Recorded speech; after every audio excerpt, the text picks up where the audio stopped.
really don't watch his videos on stream. To you. Happy birthday to you. Happy But this is pretty good. It'll compile a lot of this stuff. Happy birthday to ya. Hey, here's some news. We've got some birthdays to celebrate today. You know how we always start the episodes with birthday announcements? Here, okay, Lennon has a fire quote for everything, okay? Yes, I know. The man wrote, and he wrote really well. Here is what he said, okay? He talked about when revolutionaries die and their attitudes are whitewashed.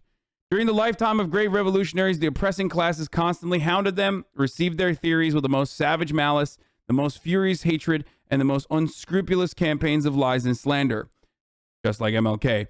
After their deaths, attempts are made to convert them into harmless icons, to canonize them, so to say, and to hallow their names to a certain extent for the consolation of the oppressed classes, and with the object of duping the latter, while at the same time robbing the revolutionary theory of its substance, blunting its revolutionary edge, and vulgarizing it.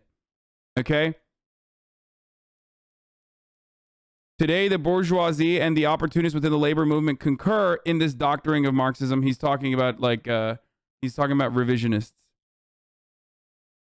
All the social chauvinists are now Marxists, and they push to the foreground and extol what is and what or seems acceptable to the bourgeoisie. All the social chauvinists are now Marxists. Don't laugh. And more frequently, German bourgeois scholars, only yesterday specialists in the annihilation of Marxism, are now speaking of the national German Marx, who, they claim, educated the labor unions which are so splendidly organized for the purpose of waging a predatory war.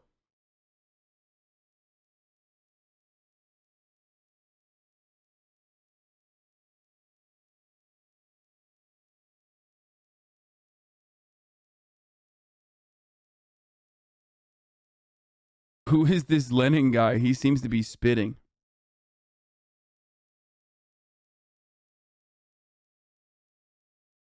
The latter of that quote is interesting.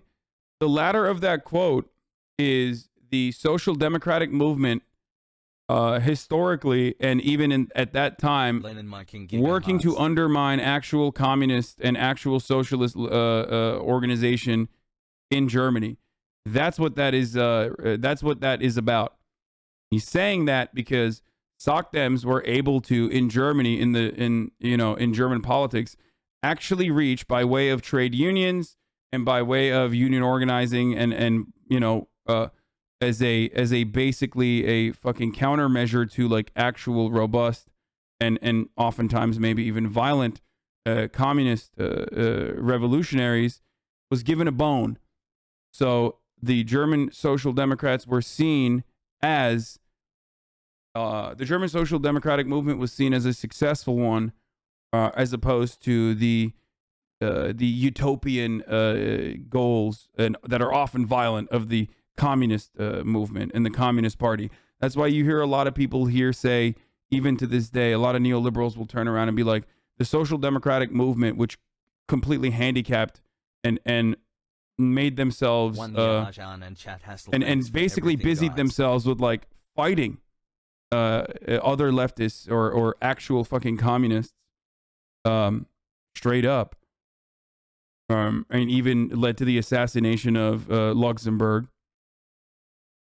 Those guys were not ultimately helping the Nazis with their action and their behaviors, and it was actually the communist fault. It's the endless shit slinging. It's very stupid, and I don't really care. Wipe. The e-scooter apocalypse? No, I'm not gonna do that.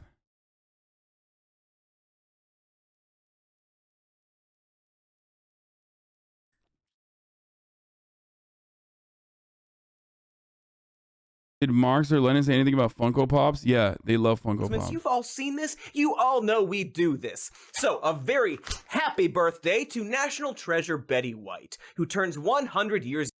MLK had some Marxist vibes, yes, but I don't think he wanted that tag. I think his Marxism was more coming from the Christian basis. First of all, there is such a thing as ecumenical Marxists.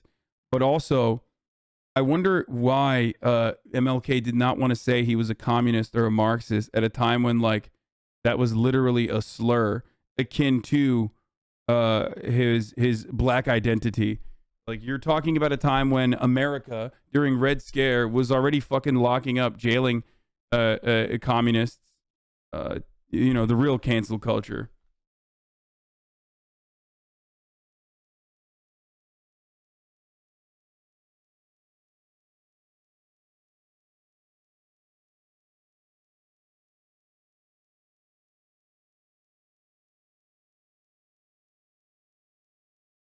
Is young today. What? Happy birthday to funny man Jim Carrey. Smoking. Somebody stop me. Life is like a box of chocolates. Okay, come on. On the third Monday of each year, we rightfully celebrate the life and legacy of the civil rights leader who utilized nonviolent protests to help bring about an end to explicit legal segregation in America, and pressured this nation to enshrine voting rights for its black citizens. Also, pretty good mustache. Like a 7 out of 10 on the mustache scale. And so, of course, we celebrate this day with a variety of store sales. A day off unless you're working at one of those stores or really any service job. And of course, the ritual of witnessing conservatives cynically appropriating MLK's message to promote their right-wing reactionary agenda. It's called the MLK Dream Score, which would grade political candidates based on their adherence to Martin Luther King's I Have a Dream speech. So Obama would get a low score because although he was cool, his policies left blacks cold. Biden would get scored 0 for excusing physical violence at protests, creating polarization by branding people as racist, and having no interest in a, quote, beautiful... Wait, I mean, Biden, he's not wrong. Like, they would be scored 0, but not because, like, he excused violence at protests, dude. What the fuck? Homie said blacks, by the way, with a hard beat. Okay. Full symphony of brotherhood. You can say that about everyone, from Jesse Jackson to the Squad. Compare that to Trump. His policies were more helpful to blacks than any modern era president. Today is the anniversary of the assassination of the Reverend Martin Luther King Jr.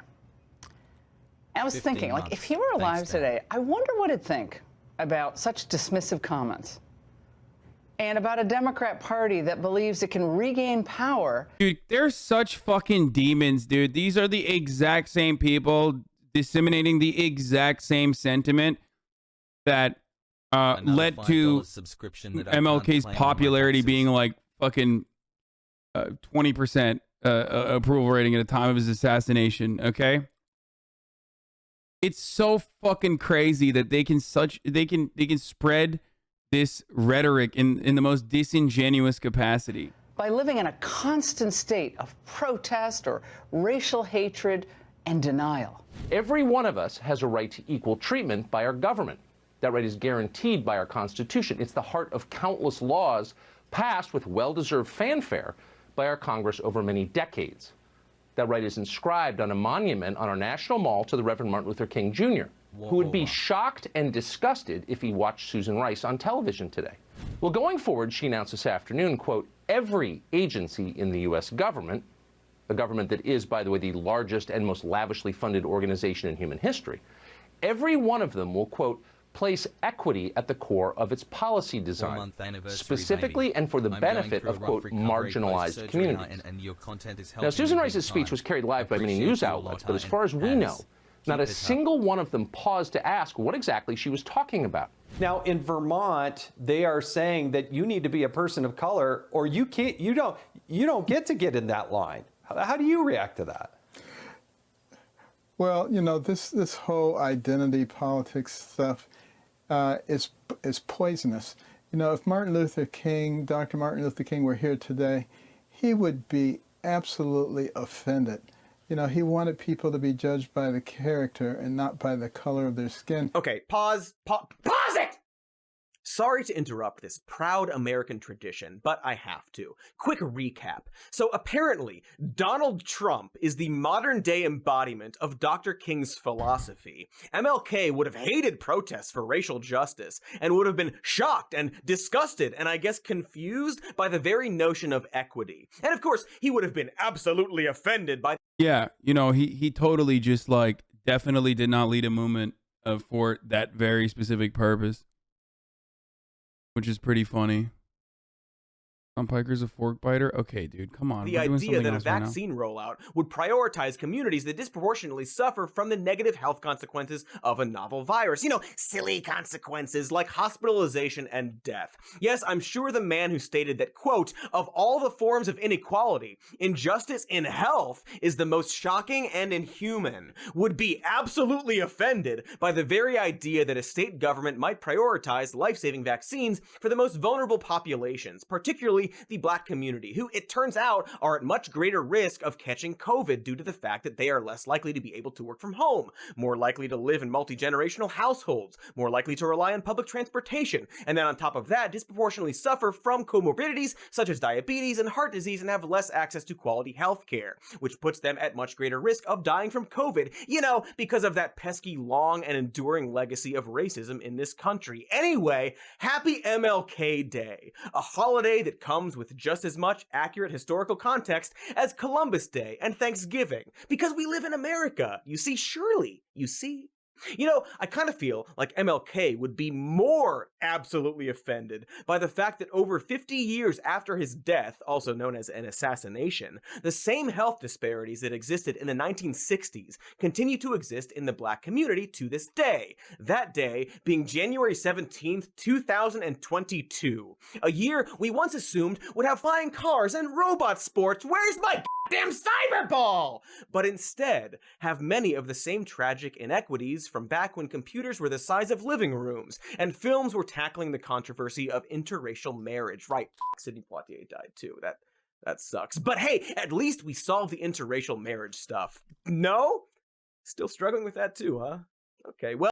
Fun fact, the state of Virginia only after a lawsuit, I believe this past year or a year prior, 2 years ago, finally abolished their racial categorization system for miscegenation.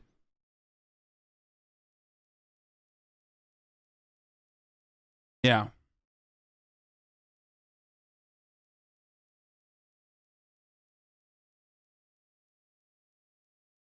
For the record.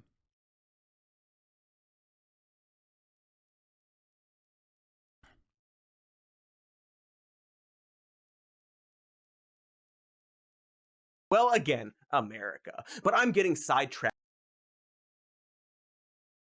For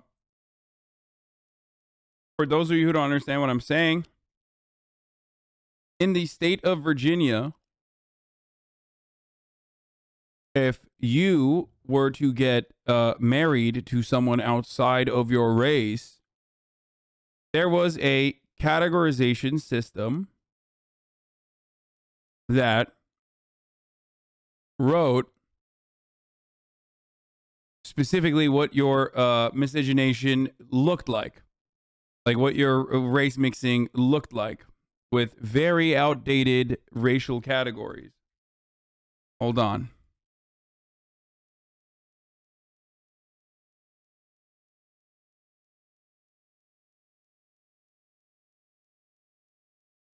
To you.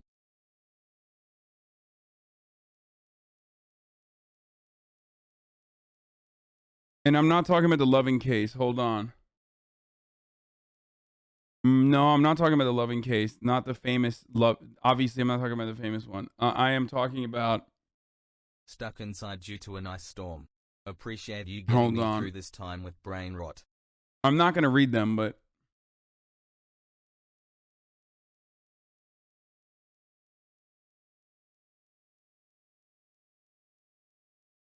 Hold on. All right, well, let's keep going. I'll find this in a second. We haven't yet finished our MLK Day tradition. Are there any other right-wing abominations I have to pee. I'll be back in a second. About what Reverend Dr. Martin Luther King Jr. stood for? There are literally colleges that are teaching kids that if they say, I am colorblind, this is an element of racism. If you say, I don't judge people based on color, this is a microaggression. I am not kidding. This is something that is said at universities across the land. That is a direct rejection of Dr. King's dream. So what is the left doing? They're saying, well, really, Dr. King's dream wasn't the colorblind society. That was just a bunch of sloganeering for the cameras. What his dream really was racial separatism and competing interest groups. His real dream was the Bernie Sanders socialist agenda that would overcome race with redistributionism. He was really a class warrior rather than a warrior in favor of racial integration. This is not why America celebrates Dr. Martin Luther King. And to pretend otherwise is, I think, a bit of nasty revisionist history that has some pretty serious consequences for the future of the country. That's right, my fellow US of A-holes. According to expert on black history Ben Shapiro, MLK was explicitly against redistributionism. He wasn't a class warrior, you see, and what he really wanted was a colorblind society. And to claim otherwise puts the entire country at risk. Thanks for piping up race expert Ben. Specifically, and coincidentally, MLK apparently wanted the kind of society and public policy proposals that Ben Shababadook envisions. The thing I will never understand is why people always say, oh, here it is. This is what, yeah, couples in Virginia can marry without disclosing their race. Finally. Guys, we did it. The Attorney General said denying a marriage license for a couple's refusal to disclose their race poses serious constitutional questions. And now the new forms actually have a decline to answer option. A lawsuit filed by 3 couples in Virginia has led to a statewide directive from the Attorney General. No one applying for a marriage license in the state should be forced to declare his or her race. This was in 2019, by the way.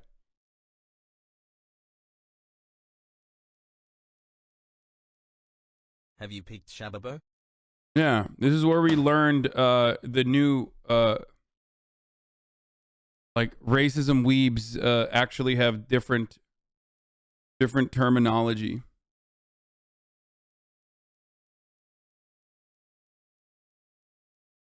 Ben Shababori. Like this. One couple, Sophie Rogers and Brandon Churchill, were presented with a list of outdated or offensive terms to choose from, such as Aryan, Gypsy, Occidental. I don't even know what Jackson White means. Hassle. Mohammedan, Muslim, when they applied earlier this month. And also Quadroon as well, which means a quarter black. Yes. Mohammedan? What the fuck?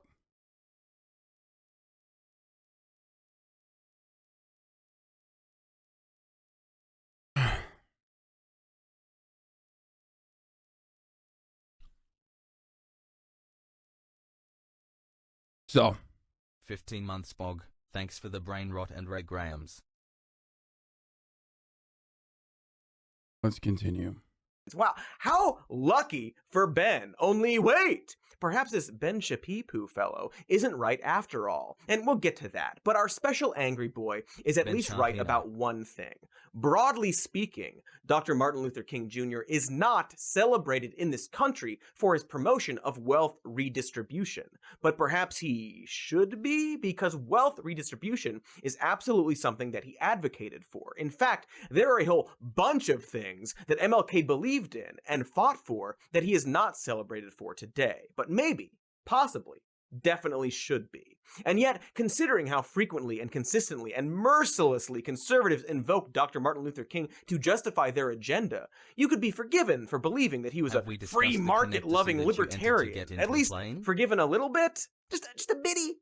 Or not? It's up to you. It's a free country. If you don't count, like, healthcare and water and food. Also, the color of your skin and household income matters. Like a lot, it turns out. Anyway, the point is that despite the fact that we treat Martin Luther King Jr. like Santa Claus or the Easter Bunny or the Noid, a mythical figure who ended racism with a single sentence about dreams, the truth is that MLK was a real person who said a lot of things and also did a lot of things. And heck, even wrote a bunch of things down.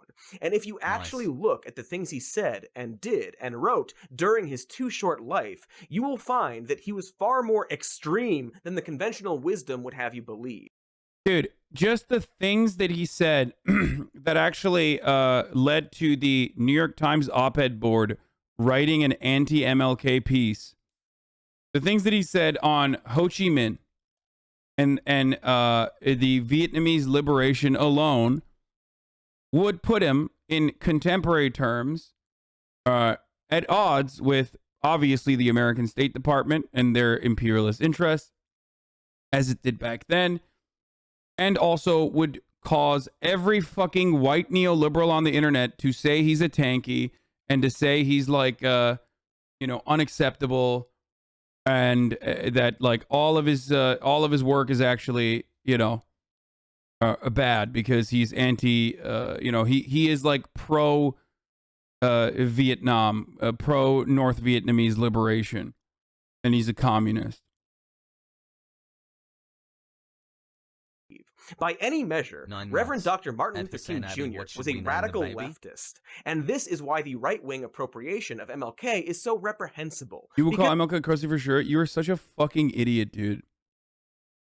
Like, people saying that I would be in opposition to things that MLK believes or are right now are so fucking stupid. Okay?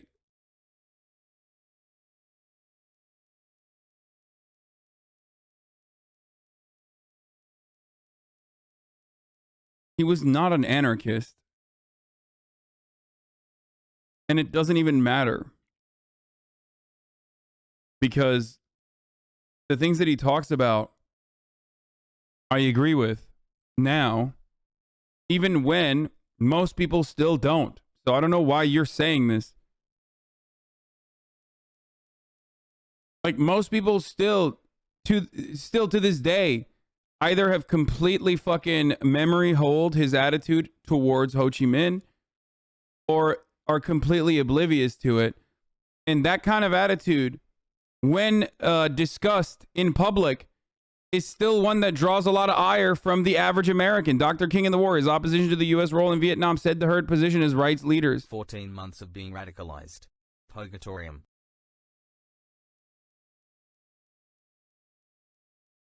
Oh, it's just fucking so annoying. Anyway.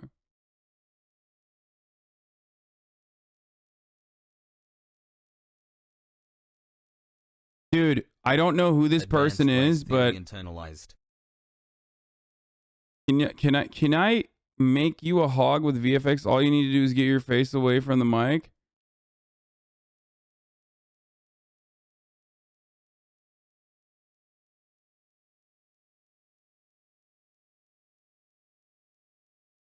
Why did you give me a timeout? I'm not lying. Anyways, I'm sorry.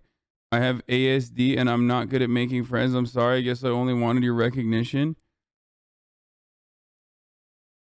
Bro, people need to...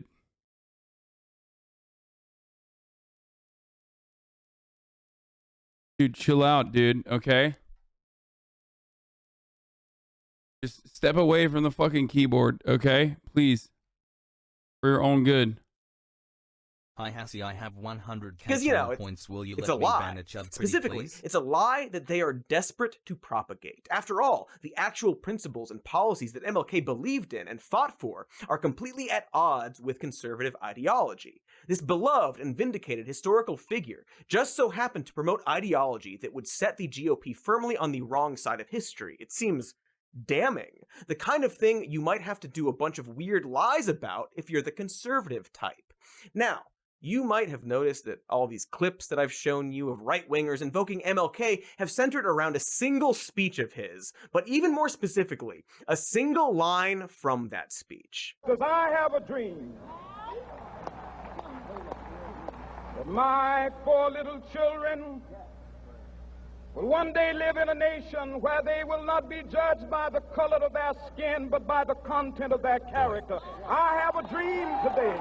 Boy, conservatives absolutely love this one single line. They sop it up like a delicious bread, gnawing and swallowing and shitting out distorted husks like the Sarlacc pit from Star Wars. Here is Congressman Jim Jordan tweeting, "We honor the life and work of Dr. King and his belief that it's the content of an individual's character that matters most." Weird thing for a guy who allegedly ignored/covered up the sexual abuse of student athletes during his time as an assistant wrestling coach at The Ohio State University to say, but sure.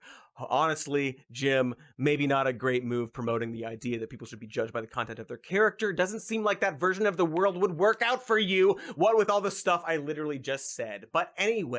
I do love when conservatives say that, because it's like, no, we are judging you by the content of your character, or rather, lack thereof. You know, your character sucks, dog. Is not the color of your skin, I promise. Like, you think it is the color of your skin, but it's not.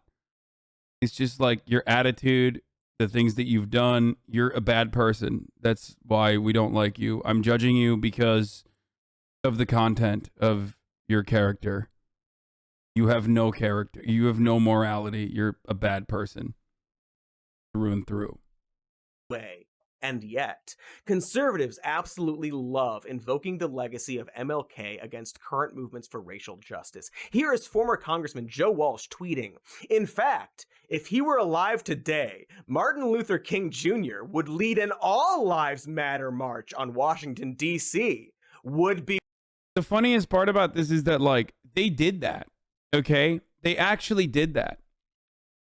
During the civil rights movement, conservatives did do this. So there is already an example of this. Okay? This idea that like MLK would be leading the counter-reactionary made-up fucking movement that came out as a reaction to Black Lives Matter is a laughable one because we already have the historic example of that. White power is quite literally the historic example of all lives matter against Black Lives Matter. Black power was the name of the game. White power was created as a reaction to that, to do white identitarian politics. So, we already know where MLK was on that fucking spectrum, on that equation. They called him a communist race mixer.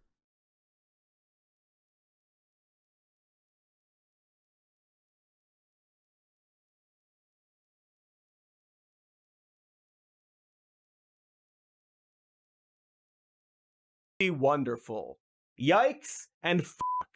Yuck, if you will. That sure is a dipshit tweet right there. Imagine using MLK they also, to justify... Hey, by the way, remember when they also did call him violent? Back then as well. I plan to lead another non-violent march tomorrow. And those marches were violent because of state violence. Again. So, just a reminder. Fuck you, I thought you were nice. Fuck everyone, I just wanted to be recognized, and now everyone's calling me a shithead. Fuck you. Dude, I said stop tweeting. Stop writing in the chat. It's going to be bad for you, okay? Please, I'm not talking to you direct. I'm just going to ban you, okay? I'm sorry. This is for your own good, okay? I recognized you. You can do the VFX thing if you want, but you have to chill, dude. You're like...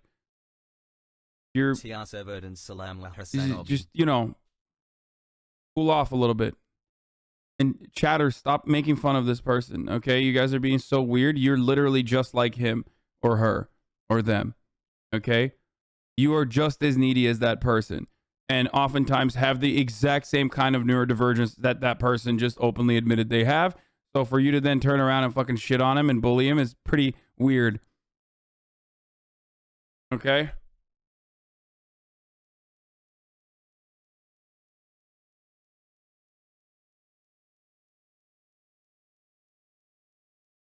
Anyway.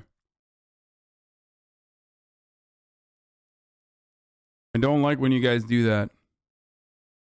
Dismissal of the Black Lives Matter movement. Really imagine the doublespeak dystopian brain at work to try and argue that America's most famous civil rights leader would definitely be against a modern civil rights movement like that. That's like saying Nikola Tesla wouldn't be into EDM festivals. Like, yeah, I guess we don't know for sure, but come the hell on. And yet old Walshy isn't by far the highest profile dildo making this argument. One thing protesters would like to hear is leaders say Black Lives Matter. You won't say that. Why?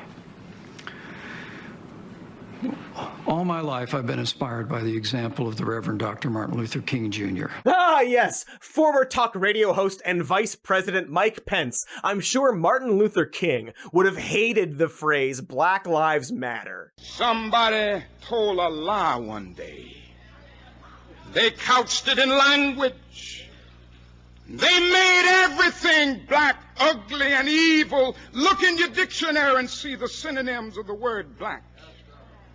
There's always something degrading and low and sinister. Look at the word white. It's always something pure, high, and clean.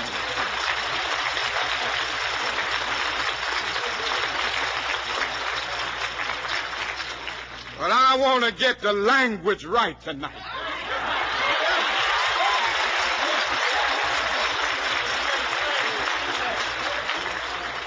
I want to get the language so right that everybody here will cry out, yes, I'm black, I'm proud of it, I'm black and beautiful. Wow, he's so racist, dude. Notice how racist he was, that he was singling out black people and saying that he's proud of being black.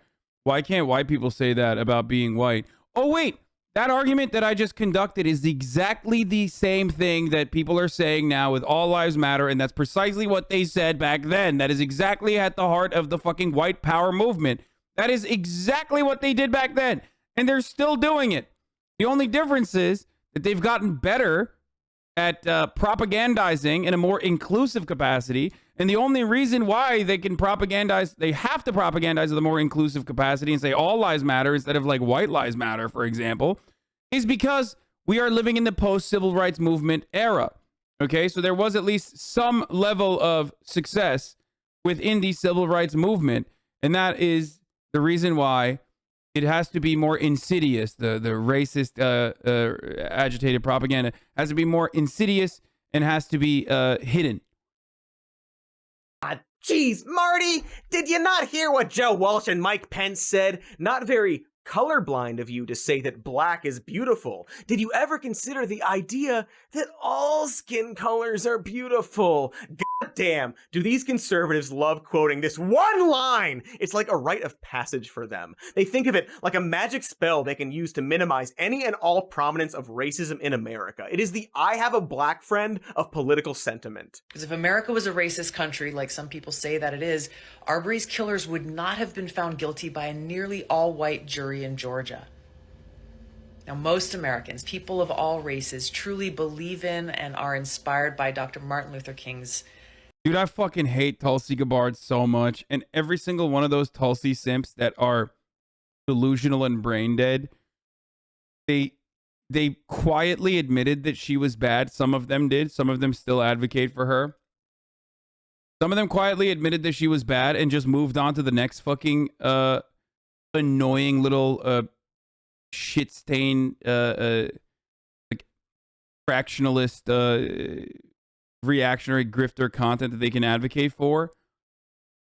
It's so annoying. Adage that we are all God's children, and as such we should judge each other based on the content of our character, not the color of our skin. Forget the fact that it took more than 2 months for Ahmaud Arbery's killers to be arrested, and it took a fucking video of the incident going viral to prompt their arrest, because, you know, the prosecutor was allegedly using her position to discourage arrests in the case. Great example of how our justice system is totally not racist. And yes, I'm calling future vice presidential candidate Tulsi 2024 Gabbard a conservative, but only because she is. Come at me, Tulsi heads! But like, not really. All right, keep your distance, please. I'm a nice man. And, you know, it's pretty ironic, don't you think, that she quoted MLK to make the argument that America is not a racist country, and that most people of all races in America aren't racist, when King himself stated, "I am sorry to have to say that the vast majority of white Americans are racist, either consciously or unconsciously." But news, dude, you call out. That was way a long time ago. So much has changed since then. First of all, stop yelling. I can't hear you. We filmed this episode last week. Duh. Second of all, has it though? Like, has it? Has so much changed since then? So, you know, we'll get back to that question. But for now, we need to finish talking about the one line that conservatives actually like. Except actually, we need to do ads before that, so we will do the ads, then the speech stuff, then the stuff about how America is still racist, in that order. But let's face it, I'll probably have a lot of tangents. Yeah. These dips probably used him to justify the Iraq war for all we know. I mean, that's probably hyperbole. I get carried away some... Pentagon official, King would support Iraq, Afghan war. Oh, dude, what the fuck? Even I didn't know that. That's awesome. That's incredibly cool. That is like famous anti-imperialist who was roundly criticized by every facet of like liberal media and all of our liberal institutions, would have been a supporter of the Iraq and Afghan wars. Oh, that's fucking tight. Fun fact, that's actually an official under Obama, because fair and balanced TMC, are you ready to rumble? Okay, getting back to the video. And that one line, which is of course a quote from MLK's famous I Have a Dream speech, delivered on August 28th, 1963, when King was just 34 years old, as part of the March on Washington for Jobs and Freedom. And here's an interesting bit of trivia. It turns out that he also said a bunch of other things during this speech. Weird, oh no. Right? Things that conservatives, but also politicians in general, don't tend. Oh no. Oh dude, what the fuck? When the civil rights battle was on the line, Dr. King wanted the ball in his hands. Thank you, New York. As we honor the life and times of Dr. King, oh my God, difficult moments. When the civil rights battle was on the line, Dr. King wanted the ball in his hand, and he gave his life to ensure that our country would be a better place for all of us. Right now, we want. I told you, man, that was my best lock of the year, dude. He will never stop. You will never stop this man. He is going to keep. Did someone say shut the fuck up when he said that, by the way? When the civil rights battle was on the line, Dr. King wanted the ball in his hand, and he gave his life to ensure that our country would be a better place for all of us. Right now. Yeah, someone literally said, shut the fuck up. Oh my God. Yeah. That's funny. Look, like right here. Right now. You hear that? All of us. Right now. Now, we want the ball in our hand again as we deal with COVID, as we deal with crime, as we deal with uncertainty. Let's win this for Team New York and Team America. Let's take the ball and have the final. I wonder how Eric Adams feels about, you know, the police department that he is a part of, that he now commands as the mayor, playing a role in the assassination of Malcolm X. That's because, you know, that did happen. I would like to hear what he has to say about that.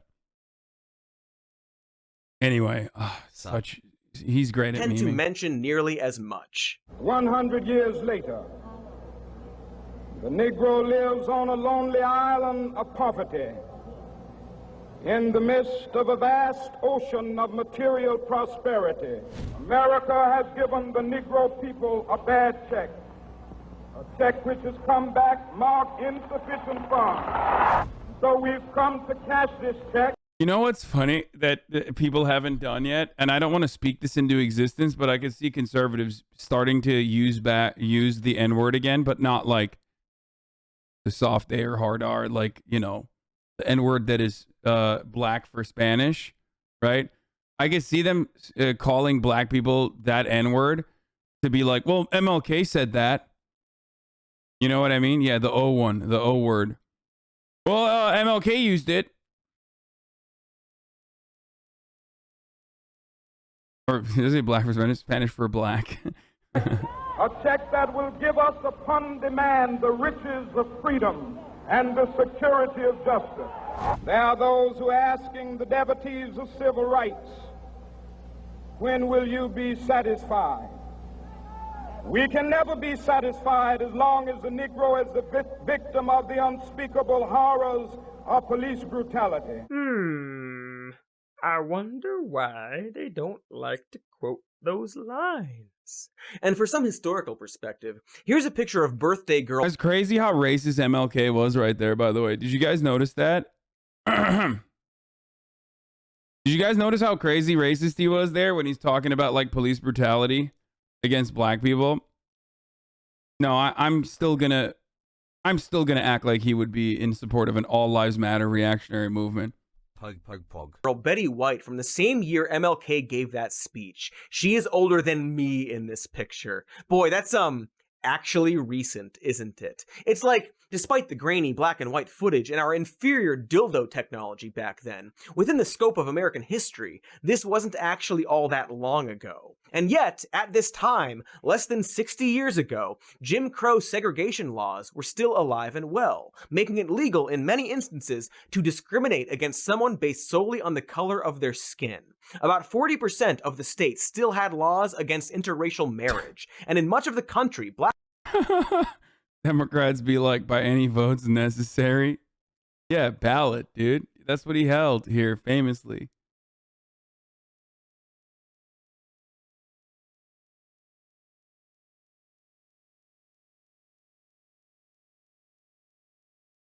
black people were, in effect, denied the right to vote. So you can understand why, during this time, one of the main demands of civil rights leaders like MLK would have been a plea to end the era of explicit legal discrimination in America.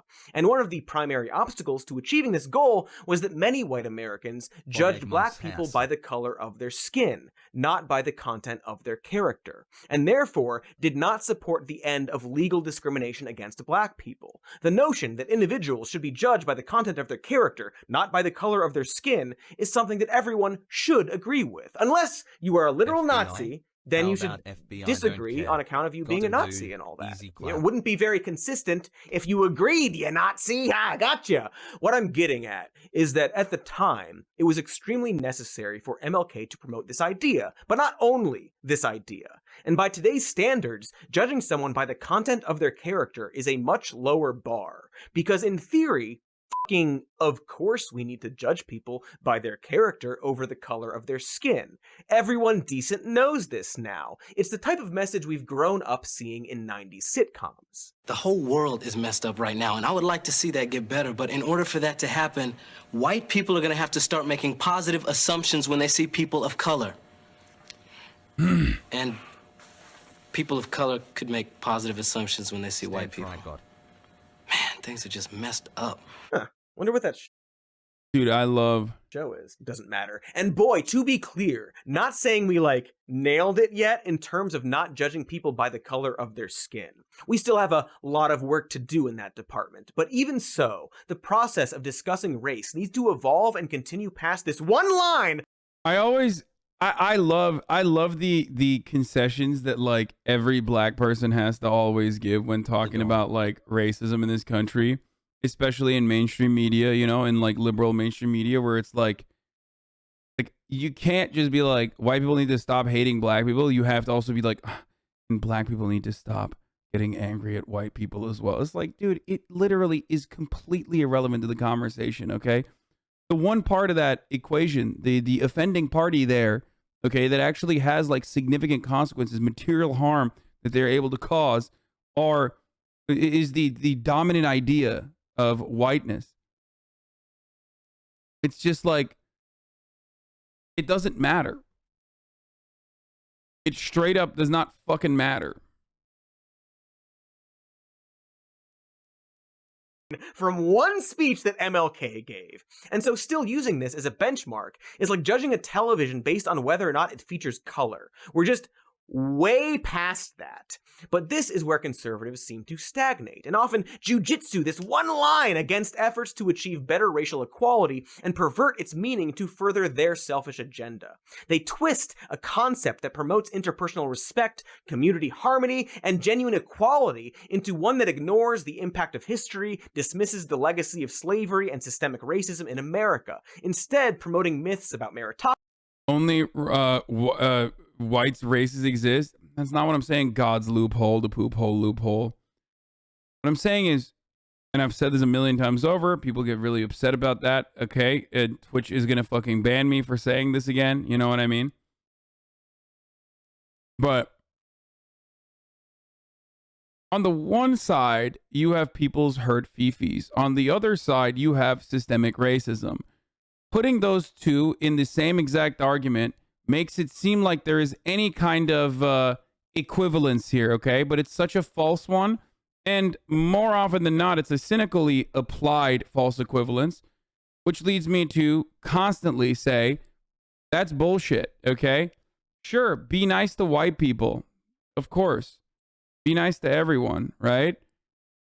But having that conversation about systemic racism makes it seem as though like there is some degree of oppression that white people face because, like, I don't know, victims of systemic racism have deep wounds that they have not been able to heal from, that they are still impacted by, that leads them to feel some type of way about white people. Fucking stupid. Democracy and the ideal of individualism in order to maintain the accumulated privileges and advantages. But of course, his real name was L. the last thing I will say on this is that, yes, if you are default character Andy, if you are white, you've never really thought about this sort of thing before. And of course, you think systemic racism is people being mean to you, because systemic racism towards white people is not a real thing. So all you have ever experienced as a white person is someone being mean to you individually. And that's precisely why you think that is how it works. Okay? This isn't to say that you should feel shame for being white or anything like that. Shut the fuck up. Obviously not. I'm white. I don't give a shit. Okay? But, you know, it's good to sometimes re-examine society, especially if you have never really thought about it that way. Okay?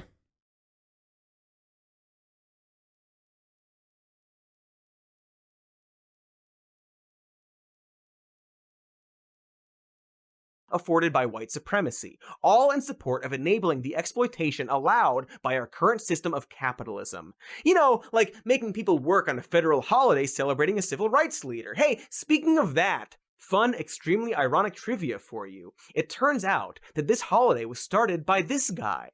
Thank you, Ron. You definitely racist president, you. But at the time of his presidency... Wow, how can you say Ronald Reagan is racist? He started this holiday. Reagan was like the Hulk Hogan of racist dog whistling, not to be confused with the real Hulk Hogan, of course. As you probably know, dog whistling is the act of making racist statements or policies while not directly talking about a race. This is often excused after the fact by claiming colorblindness.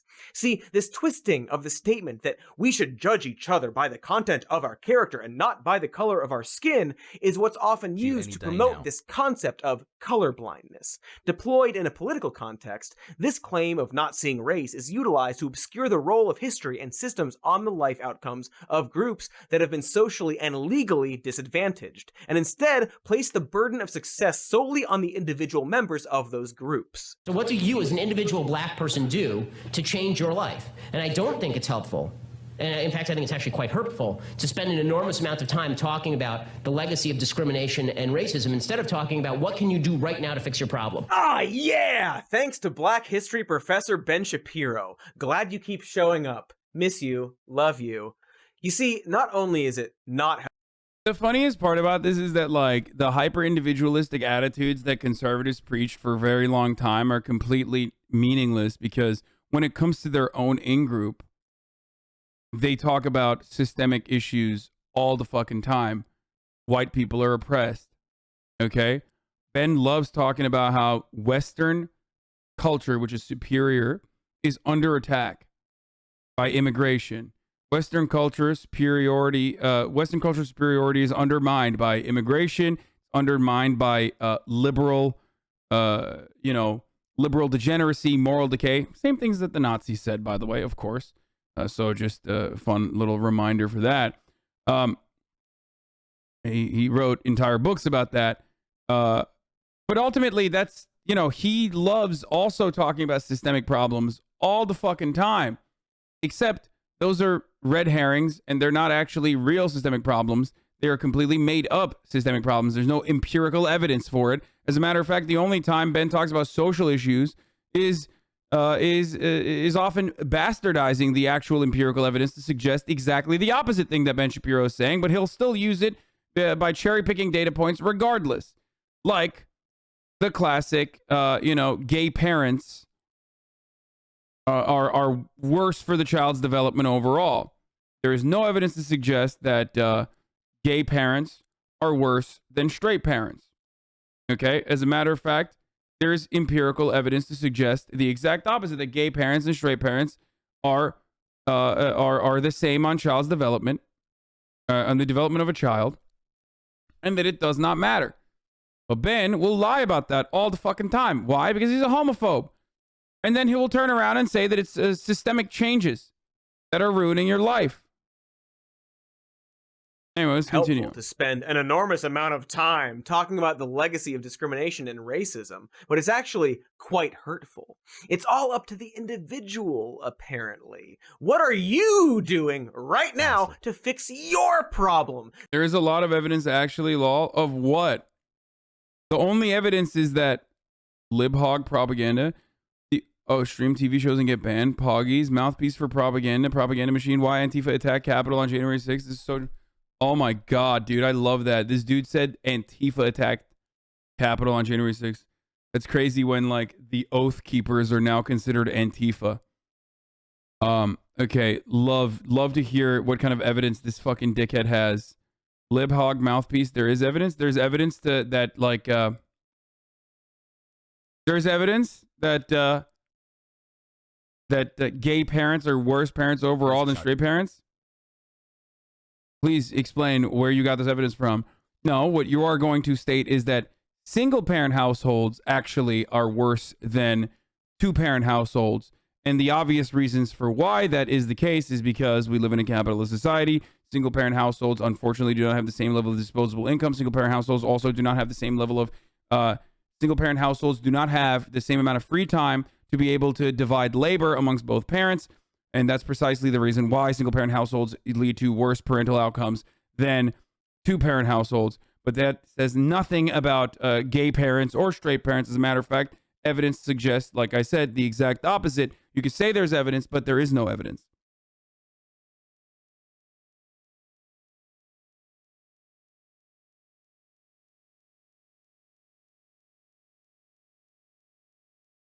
Oh, man. Yeah, there's a lot of evidence, actually. Lol. Yeah, no evidence whatsoever, but doesn't matter. This systemic racism against you is like forest fires, you see. Only you can prevent it. This leads to an extremely insidious false dichotomy, which is the idea that focusing on what to do to fix your problem and recognizing the systemic issues that led to the problem are somehow mutually exclusive. Hey, now, why are you griping on and on and on about who pushed you into that hole when you have all the digging out to do? Seems like maybe the thing a person who helped push you into the hole might say, or at least someone who greatly benefited from you getting shoved in the hole. Like perhaps if someone made their living implying that it's okay to push people into holes. Now, there is nothing wrong per se with the notion of colorblindness. Colorblindness would be fine if the concept of race had never been invented in the first place. And I do mean invented, because race is not real. That is to say, it is not a biological reality, but it was invented. I'm not being abstract here. The concept of race was literally invented. The word itself had only a broad meaning until the 18th century, and it was invented for a very specific reason, namely to prevent slavery.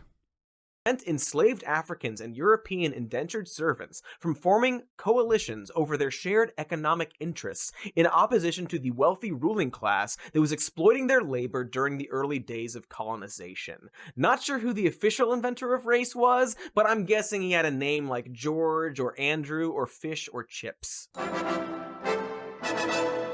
So certain advantages were given to Europeans, and heavy restrictions were enforced for Africans in order to protect the rich and powerful elite. And to justify this lie, more lies were told about the essential and inherent differences between the races. This social and legal infrastructure provided privileges to individuals that belonged to the newly created social category of whiteness, and shackled, literally, individuals assigned to the made-up, constructed classification of blackness, which you can imagine severely limited the opportunities afforded to them. And so when King said, "I have a dream that my 4 little children will one day live in a nation where they will not be judged by the color of their skin, but by the content of their character," he is challenging the idea that the superficial phenotypic trait denotes anything whatsoever about intrinsic worth. He is challenging the notion that there is something inherently less valuable about Black lives. One might even say, and I will, that he is saying Black lives matter. It's also worth noting that he doesn't actually use the phrase colorblind in this. Here's OAN likening Trump to Jesus. If you have OAN in a cable system, congrats, you pay for this. I love that. These guys are just going buck wild, and I respect it, okay? This quote, because the problem isn't noticing that an individual has a different skin color. The problem is assigning some kind of fundamental value to this trait. Ultimately, in this speech, and with this single line from this speech, King is describing a vision of racial equality. And so, wouldn't legitimate equality mean that you would try to make up for the unfair disadvantages that have been imposed on a community without justification? Wouldn't failing to do so just fortify that very inequality that has amassed over centuries of unjust treatment? And so the idea that the notion of equality would mean to overlook the accumulated advantages provided to one group and the degrading disadvantages inflicted on another, and just say, on your marks, get set, go, without making up for the fact that one of the groups in the race has been wrongfully stuck on the starting block for centuries. Okay. One of the greatest, dude, if one more fucking dumbass sends this Timothy Chamath or whatever the fuck his name is about how he doesn't care about the genocide in China, I am going to permanently ban. I am going to make Xinjiang look like a fucking theme park. Okay, in this chat. I do not care at this moment, okay? It is a tab that is open here. We are going to talk about it in a second. You do not care about it either. Shut the fuck up, okay? Holy fuck, dude.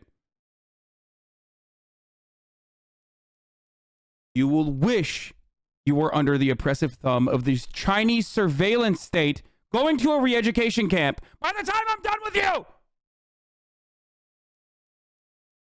Be normal. China chatters, be normal challenge, impossible difficulty. Fuck.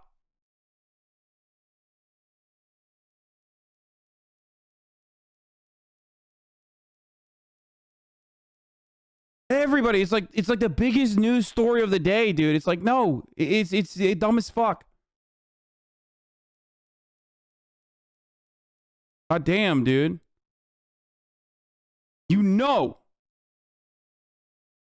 I am an authoritarian leader in this chat. I serve you the fucking ads at the top of the hour. Okay? Doesn't matter. You will see those ads whether you like it or not. And the only way to stop seeing those fucking ads at the top of the hour is by subscribing. You no longer want to see them at the top of the hour. If you want an ad-free broadcasting experience, if you want to avoid the ads, and all you need to do is goddamn subscribe, okay? I am the chairman.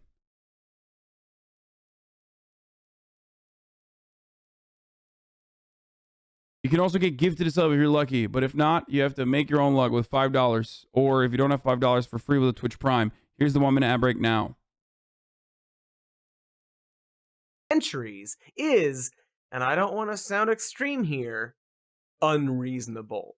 But essentially, people named Ben, and other names too, I guess, are telling black people to ignore the systems that disadvantage them and limit their opportunities and simply pull themselves up by their bootstraps. This philosophy is used to prevent any disruption to the status quo, which of course has historically benefited white people. But hey, don't take my word for it. At the very same time that America refused to give the Negro any land, through an act of Congress, our government was giving away millions of acres of land in the West and the Midwest, which meant that it was willing to undergird its white peasants from Europe with an economic floor. But not only did they give the land, they built land-grant colleges with government money to teach them how to farm. Not only that, they provided county agents to further their expertise in farming. Not only that, they provided low interest rates in order that they could mechanize their farms. Not only that, Today, many of these people are receiving millions of dollars in federal subsidies not to farm, and they are the very people telling the black man that he ought to lift himself by his own bootstraps. Okay, Marty, that's all well and good, but what do you want to do about it, huh? Some kind of bootstraps pulling machine? Robots that create more land? Oh! Maybe the robots can also learn to pull up bootstraps and we cover all of our angles at once! Now, when we come to Washington, in this campaign, we're coming to get our check. Ah, that makes sense. Much better plan. So, Martin Luther King 1, Ben Shapiro 0. Hey, that rhymes! You know, it's funny. It kind of sounds like MLK was talking about reparations in that clip. Weird. And some of the things he was saying kind of sound like the sort of history that conservatives are currently trying to ban from schools, and in some cases succeeding. Gee, I wonder what... I love when conservatives say that, like, censorship is a liberal attitude. They love censorship. Liberals are censoring all the time. And then in the same breath be like, we need to censor every book we can that even speaks about black experiences.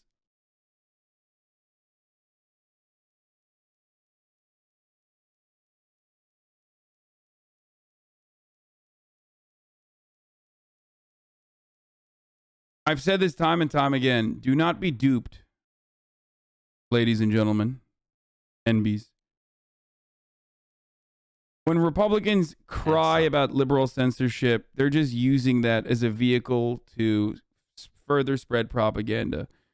The reality is that the #1 censored banned books are still LGBT-related books, which they consider to be, moral decay. Bro tips, Pepela. Oh, God, what the fuck? As the left always do, so... You literally have no clue what you're talking about. Fuck off. Ethan is the biggest grifter, 180 on politics for money. I don't know why these people keep trying to survive. Like, it is very obvious that life is pain for you, dude. Like, it's obvious. You know? It's just like, here, I'll let you stay in here for a little bit longer, okay? Just kidding, get fucked. So pathetic, dude.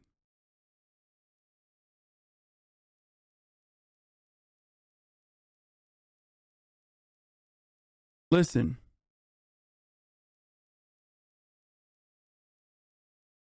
It's not sad how pathetic people are. Those people are so pathetic that I don't feel bad about how horrifying their existence is.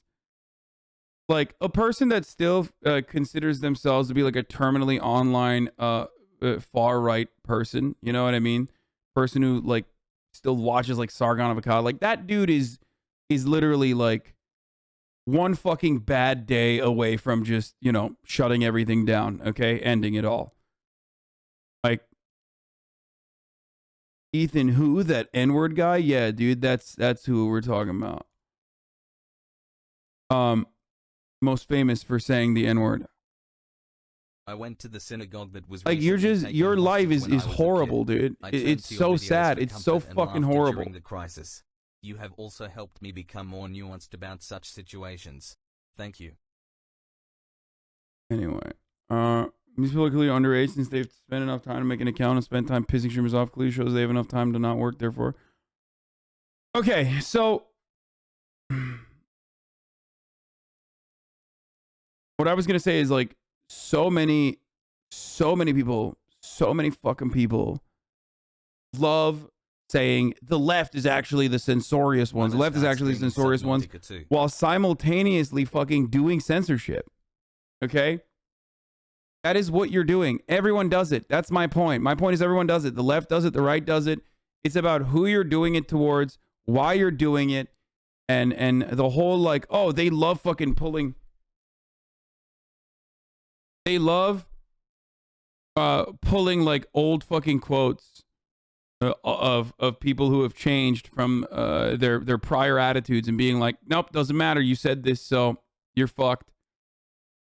While also talking about how they hate cancel culture. And it's the exact same attitude as Republicans crying about fucking cancel culture and censorship and then straight up doing fucking anti-CRT legislation. That's actual censorship, dude. Kind of quotes those people are invoking to accomplish such a ghoulish thing. Not only does the right do it more frequently than the left does it, they do it more successfully than the left does it because they actually care about advancing their fucking legislative agenda, okay? Liberals just fucking cry. All liberals do is cry. They piss, they shit, and they fart in their fucking pants, and they cry all goddamn day long. Republicans cry too, but then the actual Republican politicians and the legislators actually follow through on their crying, pissing, shitting, farting, okay? That's it. The do-nothing Democrats don't actually get away with any sort of like serious censorship, okay? That's precisely why Republicans that are more successful at both propagandizing and also acting out their legislative desires will be able to, one, successfully implement this attitude that like it's actually the liberals that are censorious. They love doing fucking censorship. They're the best at censorship. But then turn around and quite literally ban books all the time. Even throughout the 2016, 2014, 2015, like Obama era, Republicans that were very effectively spreading the propaganda that it's just like a liberal thing, it's a leftist thing to do cancel culture, were able to successfully cancel books throughout that entire time. They were the ones who were mainly making sure certain books cannot be fucking read. As they did in the past about evolution, as they did in the past about stem cell research, as they did and continue to do today about CRT and LGBT and queer books. That's it.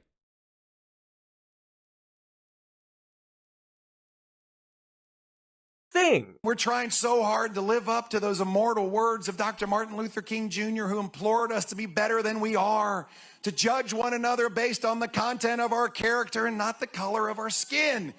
Like, I'm sorry. I know it triggers the fuck out of you if you're like a conservative dude and you hear someone who you thought always was like a libtard or whatever. So in your mind, I'm like quite literally the Mr. Canceller, like the #1 canceller.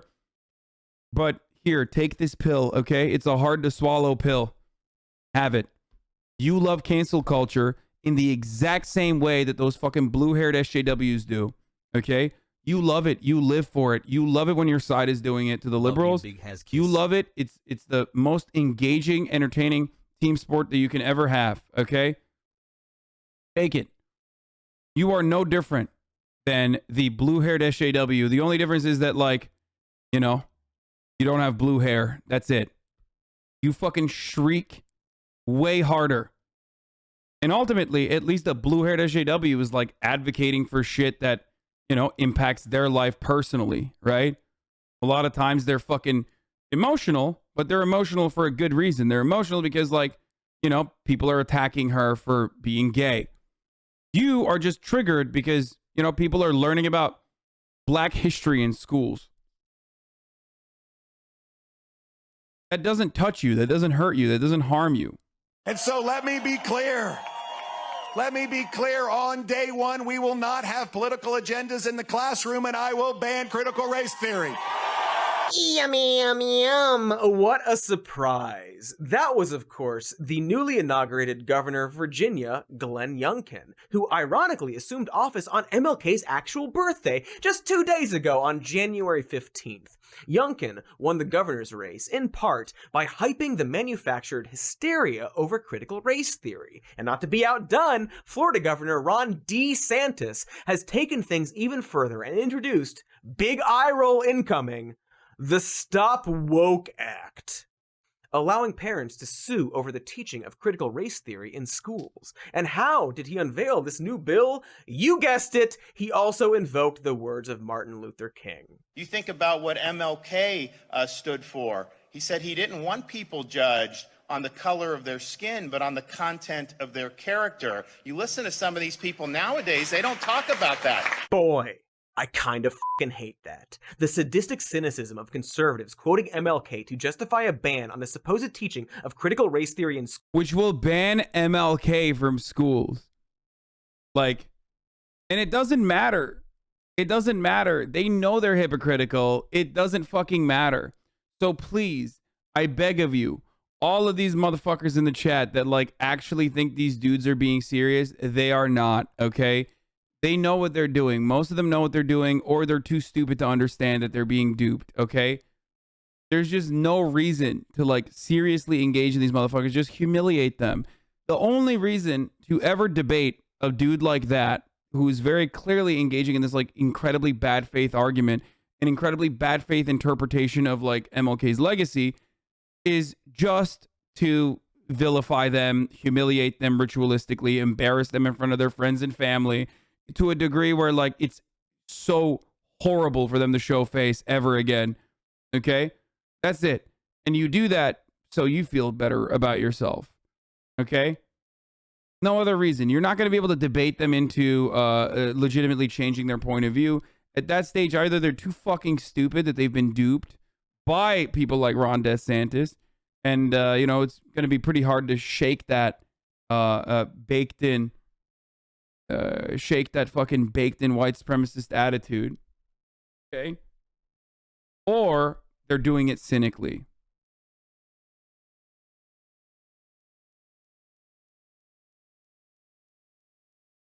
Schools can't be overstated as a supervillain level hate fucking of the American soul. You know, especially considering that MLK was one of the major influences for CRT in the first place. It is the political equivalent of beating someone with their own severed arm. A brazen act of racism that every American should see right through, except, you know, America.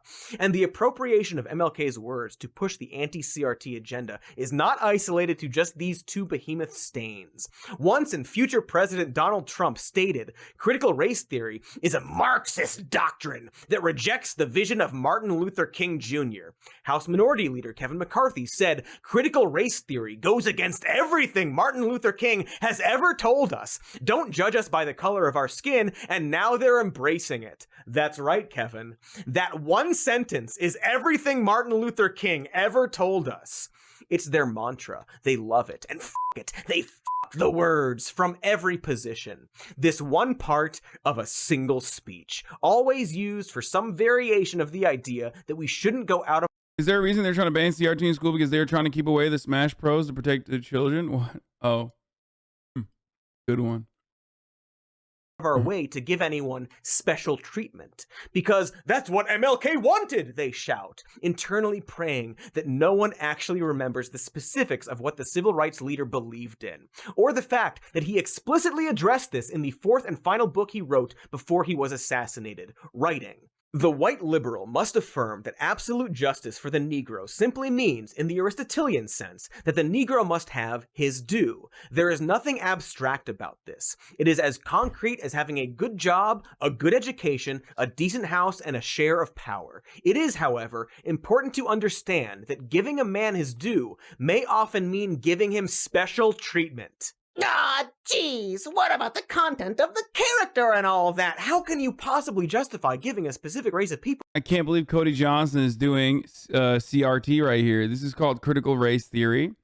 Critical race theory is when you move beyond the only fucking thing that conservatives love to talk about with respect to MLK, which is the color of the skin content of the character argument.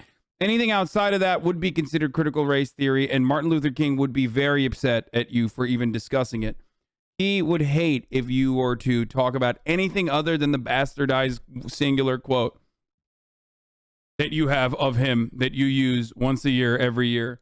Special treatment. Well, he goes on to say, a society that has done something special against the Negro for hundreds of years must now do something special for him in order to equip him to compete on a just and equal basis. Do a Cody a favor. Anytime you see some reactionary ghoul quote MLK in an effort to prevent the honest teaching of our history, or the notion of equity in public policy, or the idea that we might prioritize vaccine distribution to vulnerable populations, please, politely and non-violently, shove this quote in their faces, print it out and hide it under their pillows after breaking into their homes, serve them food with it written on the plate after spitting in their food, paint it on their pets, and then take their pets! They don't deserve pets! Also non-toxic. What's so cynical about this is the fact that all the boomers were alive and sentient young adults when MLK was leading the civil rights movement. Like, this isn't some prehistoric legend. He existed in the lifetimes of so many in the country. Yes. Yeah, our president. Like, he was around. You know? Most of Congress was around and alive. Some of them were already in politics at that time.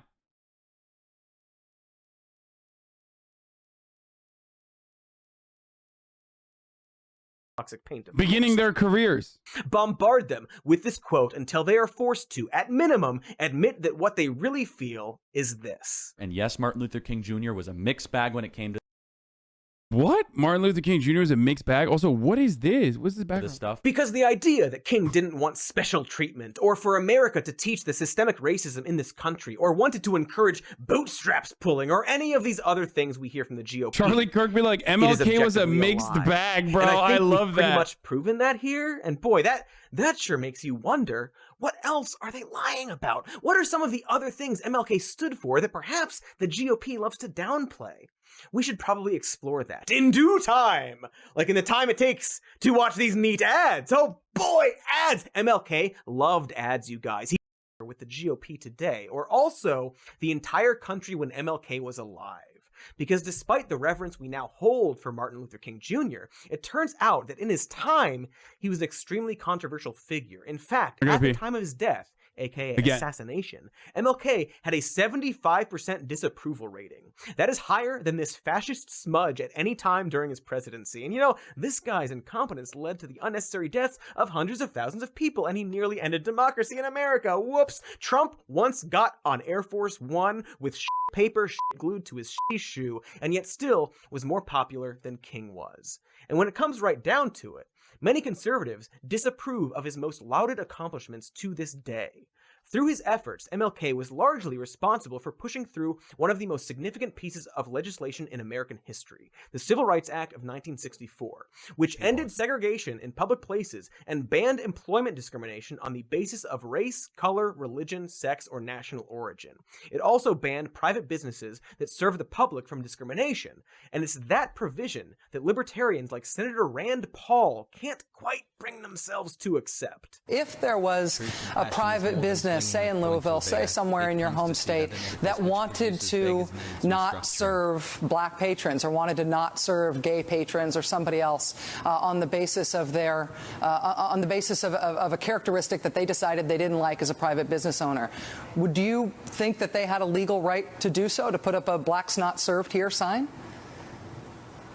Well, the interesting thing is, you know, you look back to the 1950s and 1960s at the problems we faced. There were incredible. This dude's dad also straight up said that the Civil Rights Act is a violation. Ben Shapiro also said the Civil Rights Act is unjustifiable and unconstitutional. For the record, it is the exact same. Like, his dad said this as well. Ben Shapiro said this. Libertarians who aren't really libertarians love saying the government should never be able to compel free enterprise. You know, it's bad, they say. Incredible problems. You know, the problems had to do mostly with voting. They had to do with schools. They had to do with public housing.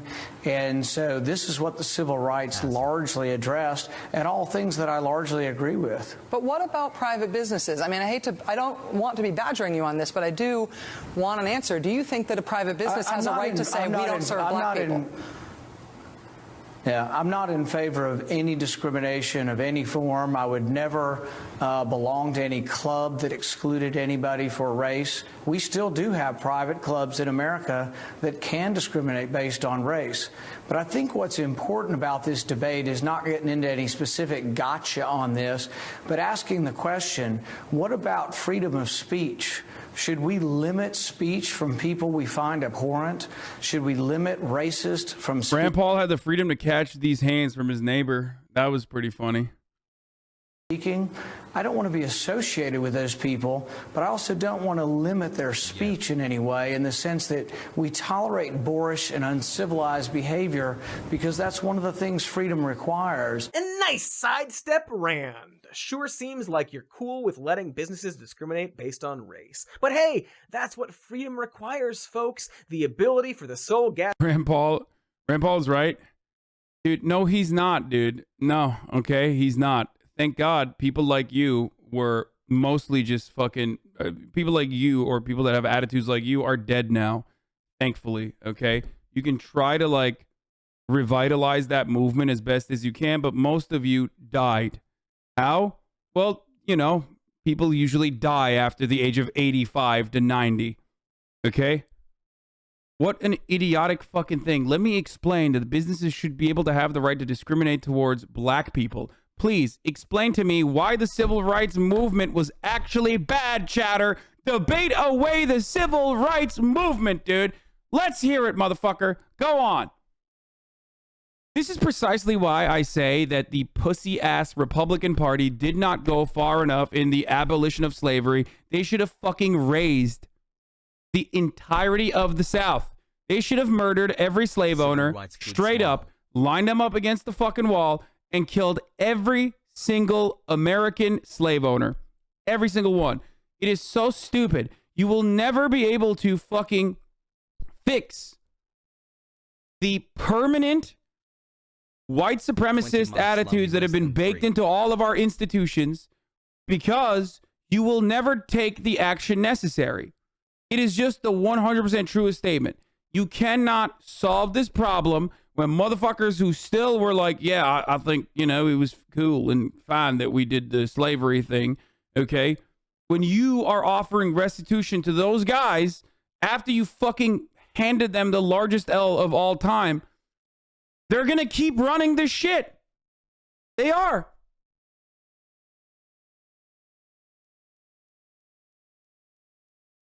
But the issue is liberal white abolitionists, okay, abso-fucking-lutely were like, oh, I don't know, this Reconstruction project is not working well enough for us. I am a little afraid right now.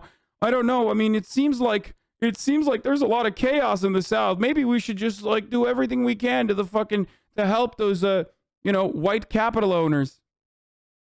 If you fight power of power, somebody loses. If you truly want humanity as a whole to succeed, you should love and accept people for who for who they are. What? You said Rand Paul is right because he is standing in opposition. He's saying that, you know, businesses should be able to discriminate towards races. No, man. No. They shouldn't. Like, what do you think, like, hugging and kissing, Southern slave owners and Confederate generals was going to fucking win the Civil War? Is that what you think? Why do people always say, like, hey, man, in order to defeat racism, you just got to accept it? Like, if you want to defeat racist people, you just have to hug and kiss them. And also accept everything they do and say and love them. No. That's not how that works, man. Sometimes people die, okay? There is no hugging and kissing slave owners, okay? You got to kill them. And they did, but just not enough. That was the problem. Same with Nazis. The USSR's approach to the spreading of Nazi ideology was better than the Western one. You know? Gas station or motel on the highway to say, sorry, we don't serve your kind here. Or the only cantina in town. Why calm down, Hasan? Like, nothing I'm saying is fucking, like, what? You think people are going to cancel me for saying that, like, Abraham Lincoln that they didn't kill enough slave owners? Like, people are going to get mad at me for that? Really? That's what you're going to say? Like, people are going to be like, wow, I can't believe this dude is saying that not enough slave owners were murdered in the South. It is an incredibly reasonable fucking take, in my opinion.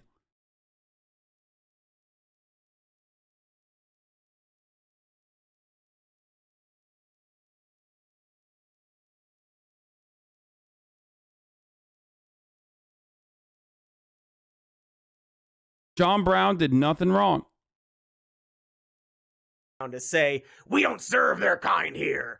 Pretty darn telling that we can frame that as being about freedom. Freedom For whom exactly, Rand? But at least Rand Paul has some credibility on voting rights, something the vast majority of the party he belongs to can't even say. Because one of the other victories that MLK played a significant role in achieving was the Voting Rights Act of 1965, a law that aimed to overcome legal barriers at the state and local levels that prevented African Americans from... Fresher Eugen, isn't abolishing their social relations and their power enough? I don't know, man. Ask yourself, has it been enough? Did it work? No. So obviously we are living in the example, the clear-cut example that it wasn't enough to just abolish their social relations and their power. Also, we didn't even fucking abolish their power. So you're wrong on that front too.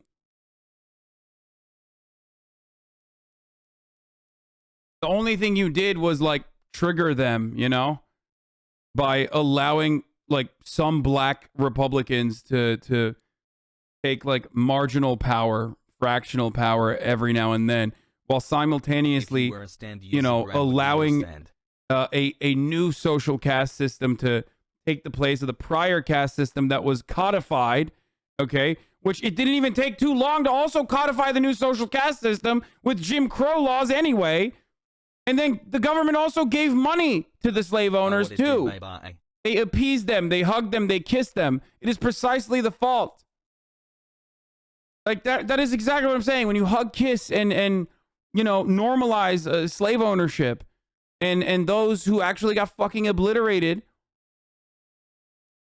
Sorry, Ajahn, you radicalized. You're not going to win. You're not going to win the ideological battle. It is insidious. President 2028.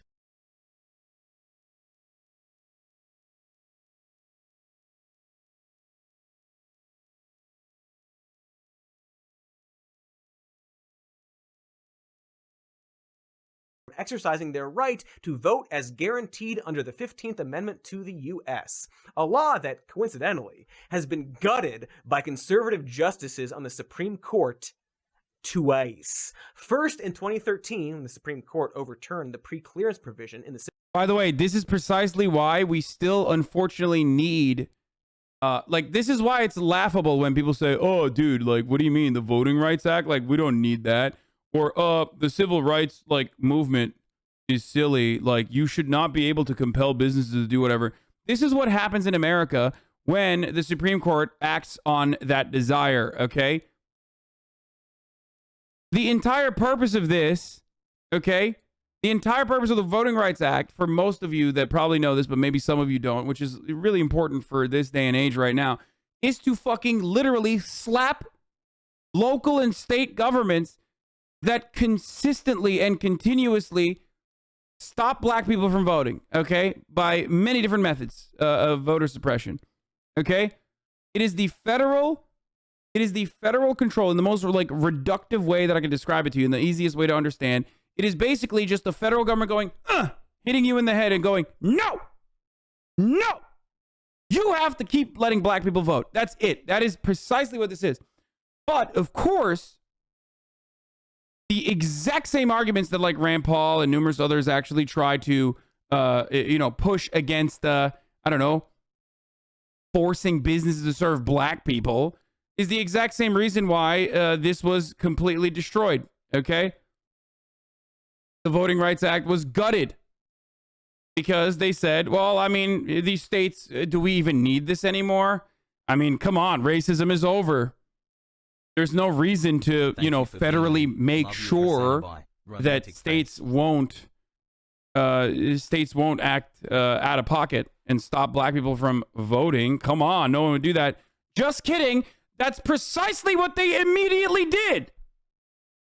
Civil Rights Act, which required certain jurisdictions with a history of racial discrimination in voting to get approval from the DOJ when enacting new voting laws. In her dissent, Ruth Bader Ginsburg said that throwing out pre-clearance when it has worked and is continuing to work to stop discriminatory changes is like throwing away your umbrella in a rainstorm because you are not getting wet.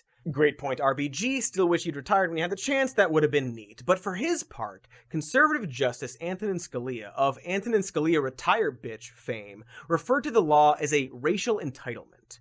That's right. He referred to a law designed to protect a law that allows black people to vote okay, a law that was passed so that governments that historically have done everything they can to stop black people from voting, okay, a law that makes them, forces those governments to seek pre-clearance with the Department of Justice. That law is entitlement, because if you're black, voting is a racial entitlement. You are not allowed to vote in the eyes of Antonin Scalia. Okay, you are not. It's just you're entitled for wanting to. The right of black people to vote, a right which had up to that point been aggressively fought against through tactics like poll taxes, literacy tests, quizzes about how many f***ing jelly beans are in a jar, and domestic terror and mass murder. He referred to that protection as a racial entitlement. And since this provision was gutted, around 24 states have passed restrictive voting laws, including 10 laws that would have needed that federal approval. And in the 2021 legislative sessions, lawmakers have introduced at least 440 restrictive bills in 49 states. So it seems that while many conservatives like to quote the one line of MLK, they don't actually agree with what he actually advocated for. Because again, I mean, Antonin Scalia was unironically anti-gay marriage, and his dissenting opinion was saying that, like, if gay marriage is allowed, then it's a slippery slope into men marrying dogs. So that guy was a Supreme Court justice, and one that is still cherished often and celebrated by Ruth Bader Ginsburg herself, rest in piss, and all these other liberals as well. Okay? Yep, that's right, baby. Antonin Scalia, if you've ever taken a constitutional law class, you already know what I'm fucking talking about. Antonin Scalia actually wrote a dissent against gay marriage, where he said, if we allow men to marry men, then what is to stop them from marrying dogs? That's right.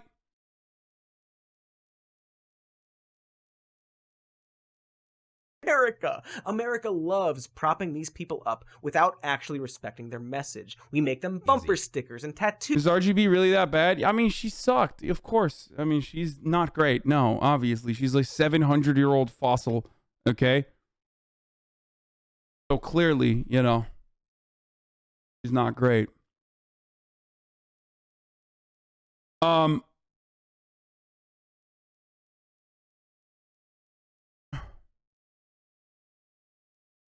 I'm just saying in this particular instance that she was bad because she also said Antonin Scalia was a dear friend. Like they're Bugs Bunny or Jesus. Like, I'm sorry, if someone is like, if someone is comparing gay marriage to bestiality, then you can't say they're a good friend. I'm sorry, fuck that person, okay? That's like, maybe that is a good place to be like, nah, rest in piss. I'm glad that motherfucker died about Antonin Scalia when he did. You know what I mean? You can't fucking do that. You can't like turn around and be like, we had our disagreements, but I consider him to be a dear friend. It's like, well, you suck then, okay? You are a fucking bad person too.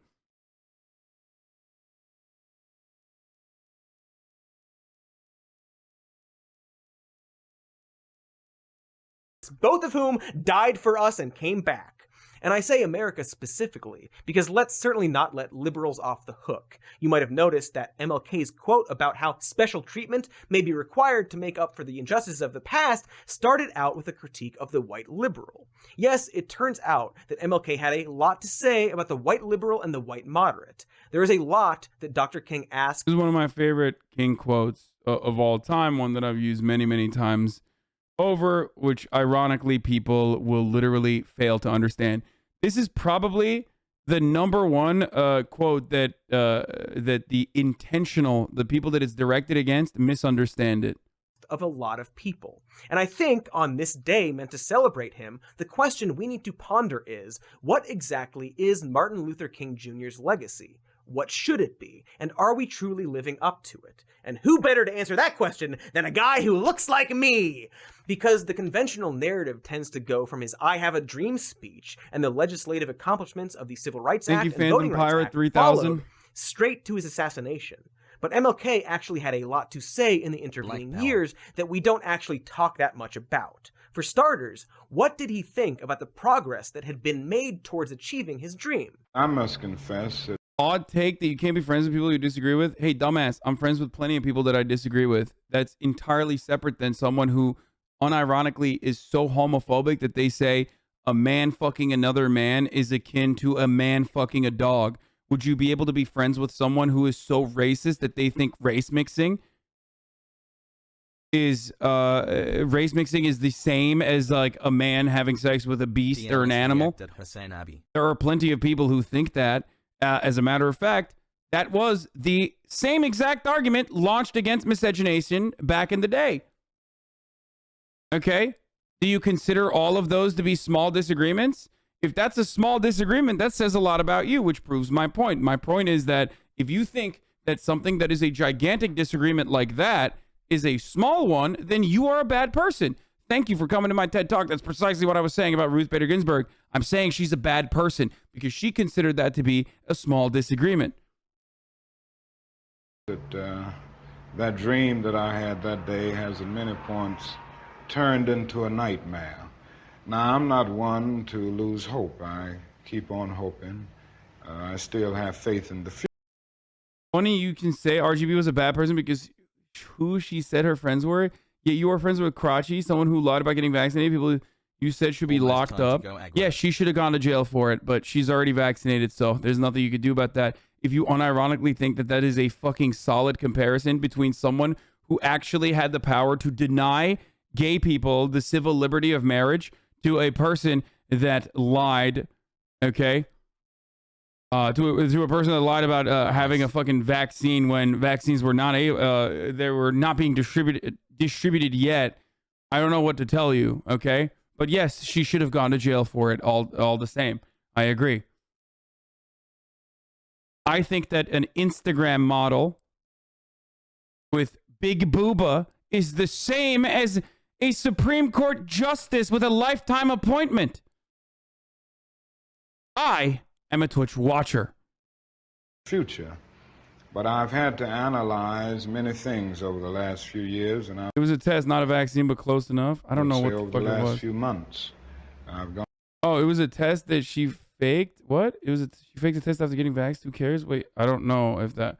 You guys remember this better than I do. I don't even know what the fuck it was. Such an agonizing moment, and I've come to see that we have many more difficult days ahead, and some of the old optimism was a little superficial, and now it must be tempered with a solid realism. And I think the realistic fact is that we still have a long, long way to go. A long, long way to go in a galaxy far, far away. That's 3 Star Wars references for you sick freaks. But geez, folks, I don't think it's daring to say that this quote still applies today, just like 50 some odd years later. You might have noticed that I started this video noting that today we rightfully celebrate the life and legacy of the civil rights leader who utilized nonviolent protests to help bring about an end to explicit legal segregation in America. Wow, I was so young back then. So full of hope. Less beard. Now, I use the words explicit legal segregation for a reason, because unfortunately, even though explicit legal segregation is no longer allowed, schools and neighborhoods are more segregated today than they were in the 1960s. The racial wealth gap between white people and black people is the same today as it was when MLK was assassinated. Seems like we continue to have a long way to go to get to that dream he was talking about. And maybe the reason that these inequalities persist is because we didn't really listen to what MLK actually had to say. It is a crime for people to live in this rich nation and receive starvation wages. America's opportunity to help bridge the gulf between the haves and the have-nots. And the question is whether America will do it. There's nothing new about poverty. What is new is that we now have the techniques and the resources to get rid of poverty. The real question is whether we have the will. Now we are dealing with issues that cannot be solved without the nation spending billions of dollars and undergoing a radical redistribution of economic power. Oh, hey, there's that word, redistributionism. Man, it seems like there are very few politicians today that promote a vision as radical as the one MLK advocated for in the 1960s, perhaps because he was rightfully challenging the very foundation of this country, something that neither Republicans or Democrats like to challenge. In fact, in his quest for absolute justice, as early as 1951, when MLK was in his early 20s, he wrote a note. I don't know, man. Sounds like a fucking commie, dude. Maybe they should have banned him. We should probably cancel him, dude. Liberals in the chat be like, maybe the FBI was right about him being a womanizer. That took on America's sacred system of capitalism itself. I am convinced that capitalism has seen its best days in America, and not only in America, but in the entire world. It is a well-known fact that no social institution can survive when it has outlived its usefulness. This, capitalism has done. It has failed to meet the needs of the masses. Hey! Weird that politicians don't quote that part of him. Seems like maybe they want us to forget about all that stuff, or how aspects of King's thinking may have— Dude, people literally fucking say Jesus Christ is a capitalist, okay? Like, it doesn't matter. That's like a person who is supposed to be like this deity, this like person who built his entire story around this mythical figure that built their entire story around like helping others unconditionally. Okay, like Republicans say he's a capitalist. It's done. Who is Martin Luther King in comparison to, you know, motherfucking Jesus? If they can do it to Jesus, they're gonna easily do it to Martin Luther King. You know what I mean? Like they make it seem like Jesus is a supply side economics Andy. They don't care. My point is they don't care. Have been why FBI Domestic Intelligence Chief William Sullivan once wrote an urgent memo declaring King the most dangerous Negro in the U.S., stating, "We must mark him now, if we have not done so before, as the most dangerous Negro of the future in this nation from the standpoint of communism, the Negro, and national security." Yep. Gee whizzers, this whole American government jazz. And that is actually a perfect fucking circle back to the original thing that started me.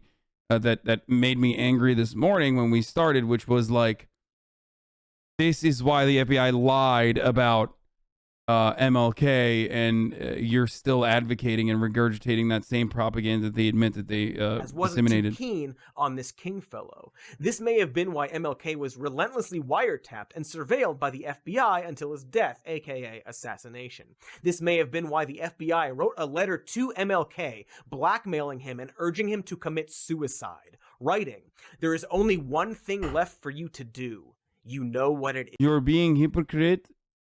Stop being a hypocrite. This man is saying the N-word.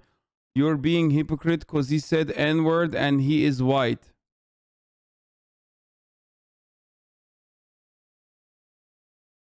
Stalin was a socialist, but had some anarchy ideals as well.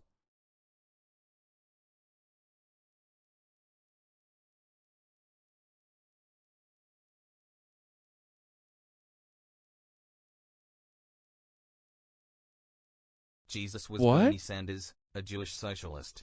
Based.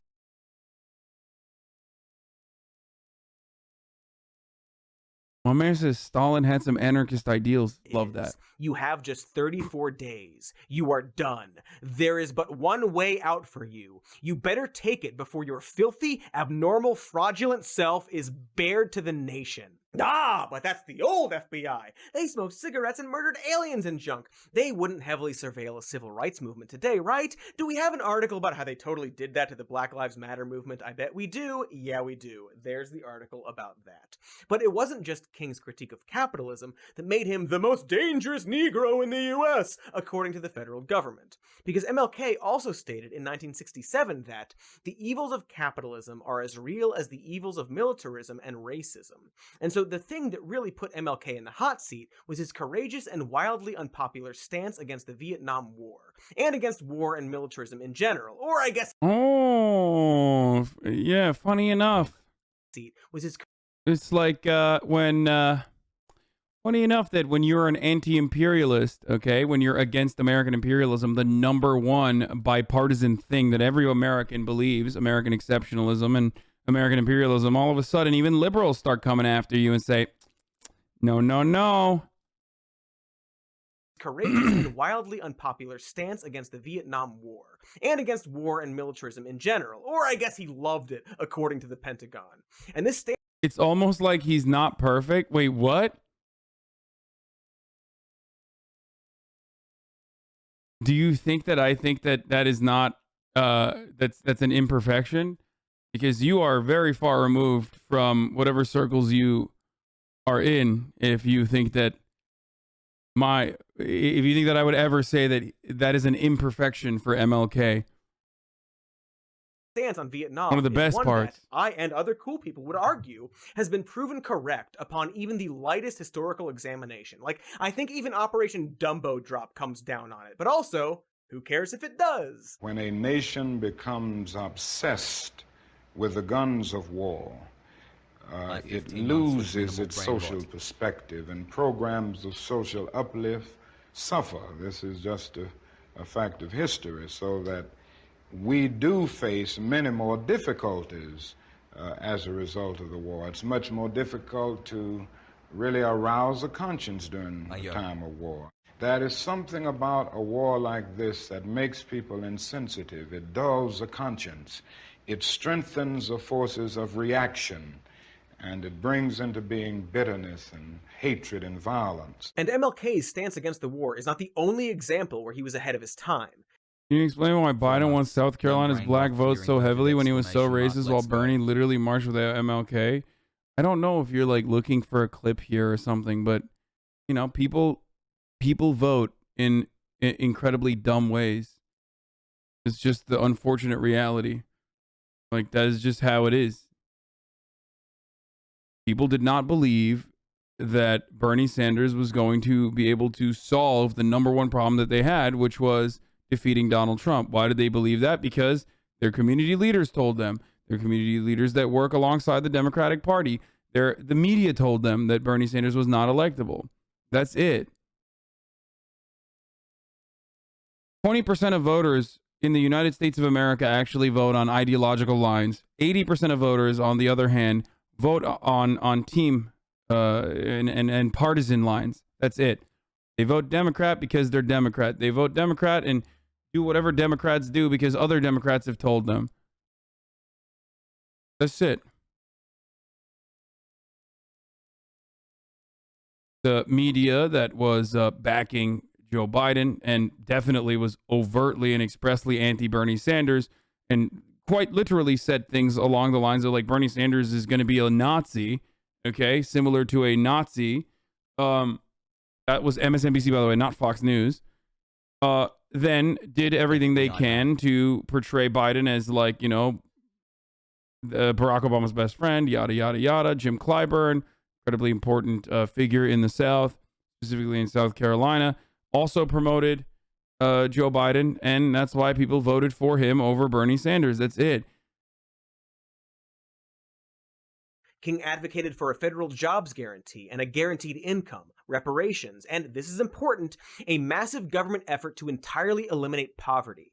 In fact, the effort he was engaged in when he was assassinated was marching with striking sanitation workers in support of a diverse coalition of people fighting for better working conditions, as a part of the Poor People's Campaign for economic and racial justice. He even had an extremely relevant view of the filibuster. I think the tragedy is that we have a Congress with a Senate that has a minority of misguided senators who will use the filibuster to keep the majority of people from even voting. And this is literally the same dynamic that is currently at play with the legislative battle. He was 100% correct, by the way.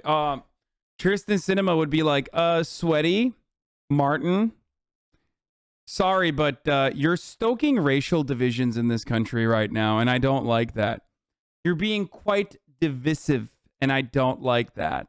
Battle over the John Lewis Voting Rights Can you please Act. stop? Now, Majority Leader Chuck Schumer has vowed to take up filibuster changes by MLK Day if the voting rights bill is blocked. So I guess Let me know in the comments if that effort has been successful. I have a pretty good guess on whether or not it has been. Also, like and subscribe, and also I probably won't read the comment. My point is that the political stances that MLK took in the 1960s are more progressive than the vast majority of Democratic leaders today. And even then, MLK understood that the biggest stumbling block to achieving absolute equality was the very people that proclaimed to align with his vision. I think the biggest problem now is that we got our gains over the last 12 years at bargain rate, so to speak. Didn't cost the nation anything. In fact, it helped the economic side of the nation to integrate lunch counters and public accommodations. It didn't cost the nation anything to get the right to vote established. And now we are confronting issues that cannot be solved without costing the nation billions of dollars. Many of the people who supported us in Selma, in Birmingham, were really outraged about the extremist behavior toward Negroes. But they were not at that moment, and they are not now, committed. Yup. It's the same exact attitude that requires that a black person that says, like, you know, white people need to stop hating black people has to follow up with and black people should be nicer to white people as well. You know, it's just always the same. Because people are more angry at black people rising up and demanding equality than they are against the unjustifiable racial violence that they're subjected to. Whether it be in the hands of the state, which is a monopoly on violence, or in the hands of other paramilitary groups. To genuine equality and the state's not for enough. Negroes. And I think we are in a new era, a new phase of the struggle, where we have moved from a struggle for decency, which characterized our struggle for 10 or 12 years, to a struggle for genuine equality.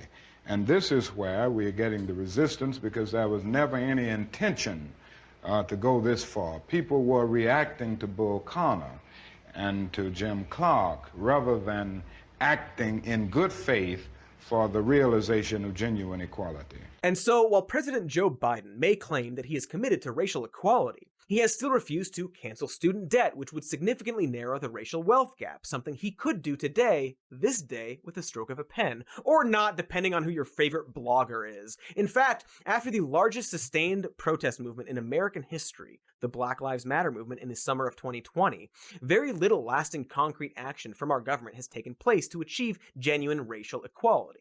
This dynamic is probably why MLK wrote his famous letter from a Birmingham jail in 1963, which reads, "I must confess that over the past few years, I have been gravely disappointed with the white moderate. I have almost reached the regrettable conclusion that the Negro's great stumbling block in his stride toward freedom is not the white citizen's counselor or the Ku Klux Klanner, but the white moderate, who is more devoted to order than to justice." Dude, he was being so divisive when he said this. Like, how is he going to get people to go out and vote for the Democratic Party if he does this? You know what I mean? It's just so divisive to talk about, you know, liberals that actually don't want to immediately kill black people on sight in the same way that Republicans do, but, you know, still harbor the exact same kind of racial resentments that black people have. It's so fucked up. It's so divisive. So divisive. No. Who prefers a negative peace, which is the absence of tension, to a positive peace, which is the presence of justice. Who constantly says... Gross generalization. That's another... Yeah. Oh, man, MLK with a gross generalization. ...says, "I agree with you in the goal you seek, but I cannot agree with your methods of direct action." Who paternalistically believes he can set the timetable for another man's freedom. Who lives by a mythical concept of time, and who constantly advises the Negro to wait for a more convenient season. He's talking about you, Joe. Both of you Joes, and probably a bunch of other people too. Definitely, probably, absolutely. And so while the right-wing appropriation of MLK is more obviously and blatantly disgusting, neither political party is doing a particularly good job of living up to King's legacy. And it remains such a tragedy to this day that he was taken from the world by some asshole with a gun, though not necessarily the one that we've been led to believe. And, at least according to the jury in a civil trial in Coretta King, a conspiracy that involved the mafia, local, state, and federal government agencies. So we never got the chance to see what MLK would think about Ronald Reagan's presidency, or mass incarceration, or Black Lives Matter, or Colin Kaepernick, or Donald Trump, or The Matrix. Maybe he would have loved The Matrix, we don't know, but we could have. If MLK were alive today, he would have been 93 years old, 7 years younger than Betty White, and it is a damn shame we haven't had his wisdom to rely on all of these years. We don't know what he would have said or thought about events over the last 50 plus years, but we do know what he did say while he was still here. And so the first step towards honoring Martin Luther King's legacy is to stop whitewashing it. But for now, I will leave you with this, a portion of the final speech MLK gave before he was assassinated. Like anybody, I would like to live a long life. Longevity has its place. But I'm not concerned about that now. I just want to do God's will. And He's allowed me to go up to the mountain. And I've looked over. And I've seen. I see what you mean by this video being really good. The recontextualization that Some More News is doing here just pulled me out of my 20 years of education that has conditioned me to think of segregated lunch counters as just pure evil that would inevitably be legislated away by any moral society, and instead is a small amount of progress as companies posting Black Lives Matter today. That's exactly what it is. Sorry I paused it, but it is important to understand. This is the perfect summarization of what MLK was talking about prior in the previous quote, which is, these are bullshit concessions offered to people who understandably are angry about the shitty hand that they've been dealt. And oftentimes people will just point to that and go, shut the fuck up. Come on. What do you mean? And liberals do that as well. And it's not just Republicans. Liberals will literally point to the minor concessions that black people got to be like, what more do you want? I mean, chill the fuck out. The promised land. I may not get there with you, but I want you to know tonight that we as a people will get to the promised land. So rest in power, Reverend Dr. Martin Luther King Jr. As they say, thank you for being a friend. Travel down the road and back again. Your heart is true. You're a pal and a confidant. No! I'm not finished! And if you threw a party, invited everyone you knew, you would see the biggest gift would be from me, and the card attached would say, thank you for being a friend. Thanks, MLK. Also, happy birthday to Betty White, who is definitely still alive.